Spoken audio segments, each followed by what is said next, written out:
Well, I remember being a young child, just 6 years old, and I lived in Washington, D.C. It's a flashback to a pivotal moment in time. You know, I do think that I remember that it was history in the making. Ora Hirsh, who would eventually become the president of Oakland University, was in a sea of people. The March on Washington.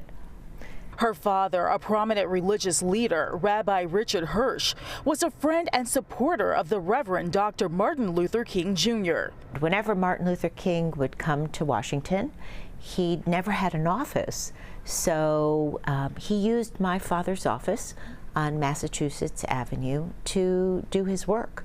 And in fact, in Washington and in my dad's office, he drafted the 1964 Civil Rights Act and the 1965 Voting Rights Act. But it was in 1963 when Rabbi Hirsch and his wife took their daughter to the March on Washington, an event that allowed King's "I Have a Dream" speech to captivate and inspire thousands, including young Ora.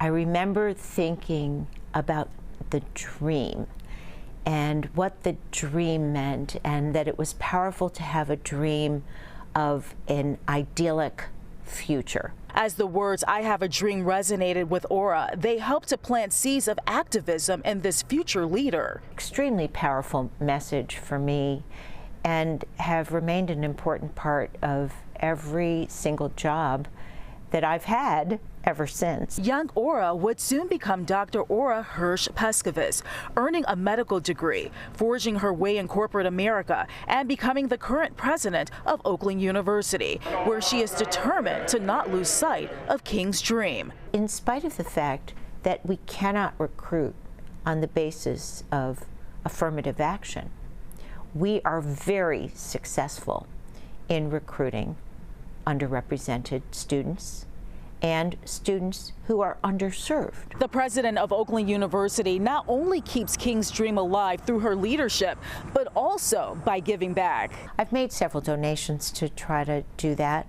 I made one donation in my parents' honor, specifically for racial and social justice, really specifically in honor of exactly MLK's dream, and that really was to recruit and retain faculty, underrepresented faculty, so that our students could see faculty who look like them. But despite how many seeds that day in 1963 planted, this leader admits that more can be done to turn King's dream into reality, and she will keep working to achieve the words that captivated a young 6-year-old to not only dream, but to achieve. Great leaders have that capacity through their words and their actions to inspire. Would you say that's the leader you are?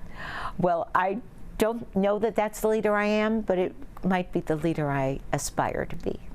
On the campus of Oakland University, Ingrid Kelly, Fox 2 News.